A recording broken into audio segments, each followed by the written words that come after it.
Hello students, कैसे हैं आप लोग।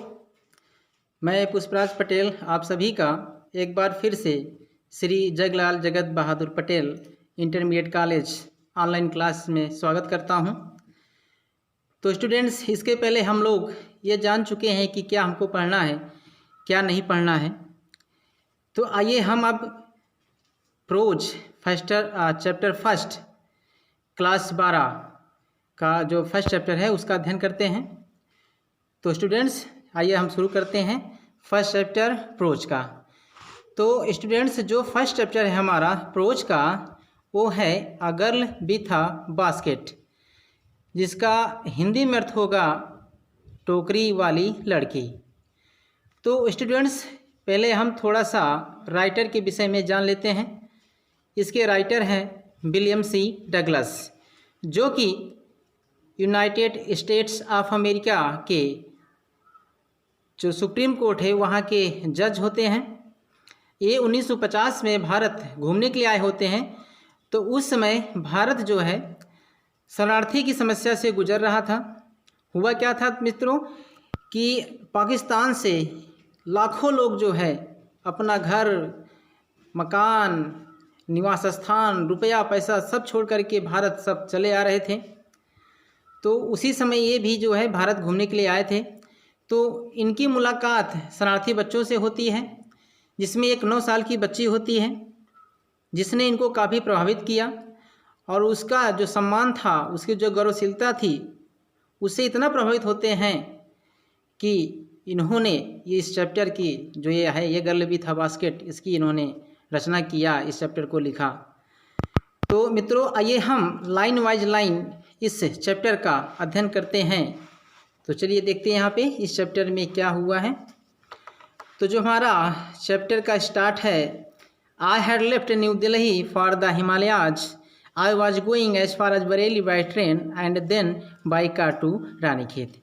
कहने का तात्पर्य यह है स्टूडेंट्स कि जो लेखक विलियम सी डगलस होते हैं, ये जो है भारत घूमने के लिए तो जा रहे होते हैं। अब बता रहे हैं कि कैसे कैसे मुझे जाना था। तो यहाँ पे लिखा क्या है कि आई हैड लेफ्ट, इसका मतलब हुआ मैंने छोड़ दिया था न्यू दिल्ली, नई दिल्ली को, फॉर द हिमालयाज, हिमालय के लिए। कहने का मतलब ये हुआ कि मैं हिमालय से, या कह सकते हैं न्यू दिल्ली से हिमालय के लिए चल चुका था। इसका मतलब हुआ मैं न्यू दिल्ली से हिमालय के लिए चल चुका था। फिर आगे क्या कहते हैं। तो मित्रों, हमने देखा कि आई had left new Delhi for the Himalayas, मैं नई दिल्ली से हिमालय के लिए चल चुका था। ये हम बात कर रहे हैं राइटर की, उन्होंने लिखा। तो अपने लिए वो कह रहे हैं कि मैं नई दिल्ली से हिमालय के लिए चल चुका था। I was going as far as Bareilly by train and then by car to Ranikhet. कहने का मतलब हुआ कि मैं बरेली जो है बाई ट्रेन से जा रहा था, एंड देन और तब उसके बाद बाई कार से रानीखेत जाना था। तो कहने का मतलब हुआ कि I was going as far as Bareilly by train, मैं बरेली जो है ट्रेन से जा रहा था, एंड देन और तब बाई कार से टू रानीखेत जाना था। बता रहे हैं कि रानीखेत है क्या, and old British army hill station. कह रहे हैं कि ओल्ड पुरानी ब्रिटिश अंग्रेजों की आर्मी फौज वाली हिल स्टेशन, पहाड़ी छावनी है, जो लोकेटेड स्थित है ऑन अ 6,000 फुट, 6,000 फुट की ऊंचाई पर, अपोजिट सामने है 120 माइल स्ट्रेच, 120 माइल में फैले हुए आप स्नो कैप्ड हिमालय, बर्फ ढके हिमालय के सामने। कहने का मतलब हुआ कि जो रानीखेत है वो पुरानी अंग्रेजों की फौज वाली पहाड़ी छावनी है, जो बर्फ से ढके हिमालय के सामने 120 मील विस्तार में फैले 6,000 फुट की ऊंचाई पर स्थित है। The train was slow, train बहुत धीमी थी, एंड इट स्टॉप्ड, यह रुकती थी, at all the way station, मतलब कि रास्ते के सभी स्टेशनों पर। द ट्रेन वॉज स्लो, जो ट्रेन की रफ्तार थी वो बहुत धीमी थी, एंड इट स्टॉप्ड, यह रुकती थी, at all the way station, रास्ते के सभी स्टेशनों पर, एट एवरी स्टॉप। और लेखक बता रहे हैं कि एट एवरी स्टॉप, प्रत्येक रुकावट पर, आई स्वंग ओपन, मैं खोल देता था, द डोर, दरवाजे को, ऑफ माई कंपार्टमेंट, अपने डिब्बे के। मतलब कि जहाँ जहाँ ट्रेन रुकती थी वहाँ वहाँ पर लेखक अपने कंपार्टमेंट यानी जो डिब्बा था उसके दरवाजे को खोलते थे एंड वॉक्ड और टहलते थे द प्लेटफार्म पर, और वो प्लेटफार्म पर टहलते थे। अब टहलते हुए उनको क्या क्या दिखाई दे रहा था वो बता रहे हैं कि the platforms were packed, platform ठसाठस भरे हुए थे विथ पीपुल, लोगों से। पैक्ड माने ठसाठस भरे होना। The platforms were packed, platforms ठसाठस भरे थे विथ पीपुल, लोगों से। और उन लोगों में कौन कौन थे? उन लोगों में Sikhs, Muslims, Hindus, soldiers, merchants, price, porters, beggars, hawkers. कह रहे हैं कि उन लोगों में सिख थे, मुसलमान थे, हिंदू थे, सोल्जर्स यानी सिपाही थे, मर्चेंट्स व्यापारी थे, प्राइस पुरोहित थे, पोर्टर्स कुली थे, बेगर्स भिखारी थे, हाकर्स फेरी वाले थे। कहने मतलब प्लेटफार्म्स जो है लोगों से पूरी तरीके से भरा हुआ था, और उन लोगों में जो है कुछ सिख थे, कुछ मुस्लिम थे, कुछ हिंदू थे, सिपाही थे, व्यापारी थे, पुरोहित थे, कुली थे, भिखारी थे और कुछ फेरी वाले थे। और उनकी दशा को बता रहे हैं कि ऑलमोस्ट लगभग एवरीवन, हर कोई वाज बेयरफुट, नंगे पैर था। कहने का मतलब कि पैरों में कुछ नहीं पहने हुए थे। ऑलमोस्ट लगभग एवरीवन, हर कोई वाज बेयरफुट, नंगे पैर था, एंड ड्रेस्ड पहने हुए थे इन लूज, ढीले ढाले, वाइट सफ़ेद गारमेंट्स, कपड़े। और कह रहे हैं कि सभी जो है क्या कह रहे हैं कि ढीले ढाले सफ़ेद कपड़े पहने हुए थे। कहने का मतलब सभी के सभी लगभग के लगभग नंगे पैर थे और लगभग सभी के सभी जो है सफ़ेद और ढीले ढाले कपड़े पहने हुए थे। कह रहे हैं कि आई वुड आस्क, मुझको पूछना पड़ा या मैंने पूछा, एटलीस्ट कम से कम 3 पीपुल, 3 लोगों से, बिफोर इससे पहले कि आई कुड फाइंड, मैं पा सकूं, वन किसी एक को, हु जो स्पोक बोलता था इंग्लिश, अंग्रेजी। कहने कि मुझको 3 लोगों से पूछना पड़ा तब जाके मुझे एक मिला था जो अंग्रेजी बोल सकता था। तो फिर क्या बात कर रहे हैं कि वी वुड टॉक, करें जब उनको मिल गया अंग्रेजी बोलने वाला तो उससे वो बातें करते थे कि वी वुड टॉक, हम बातें करते थे, वर्ल्ड अफेयर, सांसारिक मामलों पर, एंड एवरी मेजर टॉपिक, हर बड़े प्रकरण पर, हर बड़े टॉपिक पर, the news of the day produce, दिन की प्रकाशित खबरों के आधार पर। इन दिस वे, इस प्रकार से, इन दिस वे, इस प्रकार से, आई वॉज ट्राइंग, मैं प्रयास कर रहा था, टू गेट, पाने का, a feel of the pulse of the nation, feel of the pulse मतलब नब्ज को पहचानना, वास्तविक भावना को जानना, ऑफ द नेशन राष्ट्र के लोगों की। क्या करें भाई, इस प्रकार से, इन दिस वे, इस प्रकार से, आई वॉज ट्राइंग, मैं प्रयास कर रहा था, टू गेट, पाने का, a feel of the pulse, नब्ज को पहचानना, ऑफ द नेशन राष्ट्र के लोगों को। इस प्रकार से मैं राष्ट्र के लोगों की नब्ज को पहचानने का प्रयास कर रहा था, अर्थात राष्ट्र के लोगों की जो वास्तविक भावना थी उसको जानने का प्रयास कर रहा था। अ चेकिंग ओपिनियन, चेक कर रहा था विचारों को, अगेंस्ट, खिलाफ, विरुद्ध, ऑफिशियल एटीट्यूड्स, सरकारी दृष्टिकोण, एंड रिपोर्ट्स, खबरों के खिलाफ। और कह रहे हैं कि मैं जो है ऑफिशियल एटीट्यूड्स, सरकारी दृष्टिकोण, एंड रिपोर्ट्स और खबरों के अगेंस्ट, खिलाफ, विचारों को चेक कर रहा था, परीक्षण कर रहा था, जांच पड़ताल कर रहा था। कहने मतलब क्या था कि जो राइटर थे वो क्या करते थे कि जो दिन की प्रकाशित खबरें होती थी उस पर बातें करते थे, और जो बड़े बड़े सांसारिक मामले हैं, जो काफ़ी प्रसिद्ध मामले थे, उन पर बातें करते थे। इस प्रकार से वो राष्ट्र के लोगों की वास्तविक भावनाओं को जानने का प्रयास करते थे, और सरकारी दृष्टिकोण और खबरों के खिलाफ उनके विचारों को जो है तुलना करते थे, जाँच पड़ताल करते थे, क्या वास्तविक है, क्या गलत है, ये वो जानने का प्रयास कर रहे थे।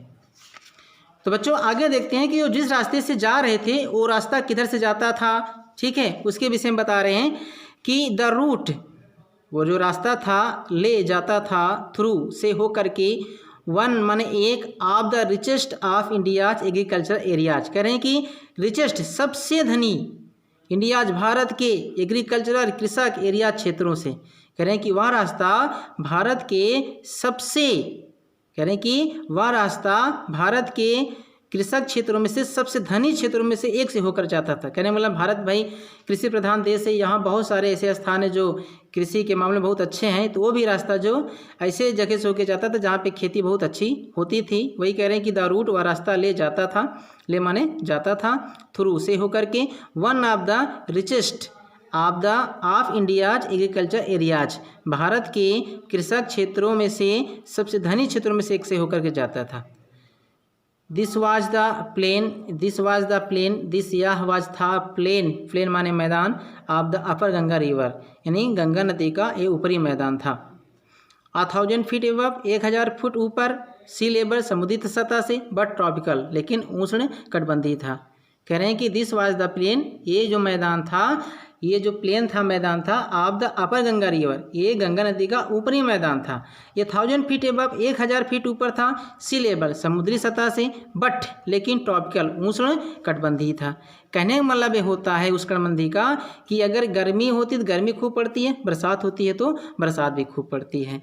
फिर आगे क्या बता रहे हैं कि द गंगा, जो गंगा नदी थी, वाज ब्राउन सिल्ट, भूरे रंग थी या भूरी रेत वाली थी, सॉलिन उफनाई हुई थी, विथ फ्लड वाटर्स, पानी के बहाव से या पानी के उफान से ये जो है पूरी तरह से उफनाई हुई थी, मतलब पानी वहाँ पे बहुत भरा हुआ था। इट्स ओवरफ्लो, इनका जो अत्यधिक बहाव था, इनडेटिंग ढके हुए था thousands of acres of rice, यानी हजारों एकड़ धान के खेत को। कह रहे हैं कि जो गंगा नदी थी वो भूरे रेत वाली थी, पानी के बहाव से एकदम से उफान मार रही थी, और इनका जो अत्यधिक बहाव था वो हजारों एकड़ धान के खेत को ढके हुए था। टू द नॉर्थ, उत्तर की ओर, वर जंगल्स, जंगल्स थे। और कह रहे हैं जंगल में क्या क्या था, ग्रेट एक्सपांसेज, बहुत ही बड़ा विस्तार, ऑफ ग्रास, घास का, हाइयर, अधिक ऊंचा, देन, तुलना में, अ मैन सेट, आदमी के सर से। कह रहे हैं कि उत्तर की ओर जंगल थे जिसमें जो है घासों का बहुत ही बड़ा विस्तार था, वो घासें कैसी थी भाई, आदमी के सर से ऊंची ऊंची। एंड और कह रहे हैं कि अनब्रोकन, अटूट थी, एक्सेप्ट, सिवाय, फॉर एन ओकेजनल, कहीं कहीं पर, क्लम्प ऑफ ट्रीज, पेड़ों के झुरमुटों के। कह रहे हैं कि जो उत्तर की ओर जंगल थे उसमें जो घासें थी उनका बहुत विस्तार था, वो घासें कैसी थी, आदमी के सर से ऊंची ऊंची थी, और क्या कह रहे हैं कि पेड़ों के झुरमुटों के सिवाय कहीं से भी वो टूटा हुआ नहीं था। कह रहे हैं कि बीच बीच में सिर्फ पेड़ थे, बाकी पूरा घासों का अटूट विस्तार था, कहीं भी कुछ नहीं था। अब बता रहे हैं कि ये जो घास थी ये क्या थे भाई, द होम ऑफ टाइगर्स, ये क्या थे, चीतों का घर थे। भाई घासें बड़ी बड़ी थी तो जानवर तो रहेंगे ही, तो घर थे किसके, द होम ऑफ टाइगर्स, चीतों के घर, एलिफेंट्स, हाथियों के घर, पाइथन्स, अजगरों के घर, एंड कोबराज, काले काले नागों के घर। तो बता रहे हैं भाई कि जो घासें थी वो चीतों के, हाथियों के, पाइथन्स के और कोबराज के वो घर थे। एवरीवेयर, हर जगह, इल्स, सिवाय, कह रहे हैं कि इसके सिवाय हर जगह, there was a flat land, समतल मैदान था, रनिंग, फैला हुआ, टू द हॉरिजॉन, क्षितिज तक। क्षितिज मतलब होता है जहाँ पे धरती और आकाश मिलते हुए प्रतीत होते हैं। कह रहे हैं कि एवरीवेयर इल्स, इसके सिवाय हर जगह जो है समतल मैदान फैला हुआ था, हॉरिजॉन, क्षितिज तक, बट लेकिन डॉटेड, दिखाई दे रहे थे, चिन्हित थे, अंकित थे, हियर एंड देयर, यहाँ वहाँ, by the socket banyan tree, पवित्र बरगद के पेड़, आर अथवा बाई रोज, कतारें थी, आप पाकड़ ट्रीज, पाकड़ पेड़ की। कह रहे हैं कि इसके सिवा हर जगह क्या था भाई, जो समतल मैदान था और क्षितिज तक फैला हुआ था, लेकिन कहीं कहीं पर पवित्र बरगद के पेड़ या फिर पाकड़ पेड़ की कतारें दिखाई देती थी। शेप्ड, जिनका आकार था, लाइक इल्म्स, इल्म पेड़ की तरह, एंड हैविंग, उनमें था, थिक, मोटी मोटी, ट्विस्टेड, घुमावदार, ट्रंक्स, शाखाएं, उनमें जो है घुमावदार मोटी मोटी शाखाएं थी।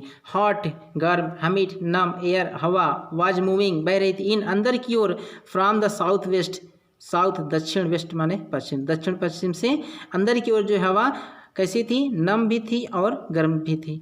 मंकीज, बंदरिया, सम, कुछ, आप देम, उनमें, मदर्स, माताएं थी, विथ बेबीज, जो बच्चों के साथ क्लीनिंग चपकाए हुए थी, टू देम, उनको। कह रहे हैं कि मंकीज, बंदर थे वहाँ पे, सम ऑफ देम, उनमें कुछ जो है मदर्स थी, माताएं थी, विथ बेबीज क्लैंगिंग, जो बच्चों को चपकाए हुए थी, टू देम, अपने साथ, and riding underneath, riding underneath, नीचे की ओर जो है झांक रहे थे या भाग रहे थे, कह सकते हैं आप। स्वंग ऑफ, कूद पड़े, ट्रीज, पेड़ों से, एट द स्टेशन, स्टेशन पर, लुकिंग फॉर फूड, भोजन की तलाश में, और वो सारे बंदर जो थे ना वो भोजन की तलाश में पेड़ों से स्टेशन पर कूद पड़े। द विलेजेस, वह गांव, बी पास्ट, जिधर से हम गुजरे, हेड वाल्स, उनकी जो दीवारें थीं, मेड ऑफ मड, कीचड़ की बनी हुई, मिक्सड विथ वाटर, पानी से मिला हुआ, एंड काउ डंग, गाय के गोबर से। कह रहे हैं कि जिन गांव से हम गुजरे थे वहाँ की जो दीवारें थी वो गाय के गोबर और पानी से मिश्रित कीचड़ की बनी हुई थी, जैसा कि गांव में होता है उसी प्रकार से वो दीवारें थी। आगे देखते हैं, दियर पीक्ड रूफ्स, उनकी नुकीली छती, वर थैच्ड, छवाई गई थी, बंडल ऑफ ग्रास, घास के जो गट्ठर थे, टाइड, बांधे गए थे, टू बाम्बू पोल्स, बांस की बल्लियों पर, स्टेज, जिनको फैलाया गया था, अक्रॉस द रैफ्टर्स, उन्हीं सोटों पर। दैट डे, उन दिनों द पंपकिन यानी जो कद्दू होता है, वाइन्स लताएं, उसकी जो लताएं थी, उसी दिन बता रहे हैं कि जो कद्दू की लताएं थी, दैट ग्रू जो उगी हुई थी, ओवर देम उन दीवालों पर, वर इन ब्लूम एकदम फूलों से लदी हुई थी, ट्रेलिंग स्टिक्स जो धारियाँ बना रही थी, ऑफ येलो पीली पीली, ओवर द ड्रैप वॉल्स यानी कि उन भद्दी दीवाले के ऊपर पीली पीली धारियाँ बना रही थी। आप लोगों ने देखा होगा कि गाँव में जब कोई पौधा या पेड़, कोई लता दीवालों पर चढ़ जाती है, कच्ची दीवारों पर, उस पर धारियाँ बन जाती है। वही वो देख रहे थे, तो उन्होंने वही कह रहे हैं कि उन दिनों क्या था कि जो कद्दू की लताएं थी, वो क्या था कि उन दीवालों पर उगी हुई थी और फूलों से एकदम लदी हुई थी, और उन भद्दी दीवालों के ऊपर जो है पीली पीली धारियाँ बना रही थी।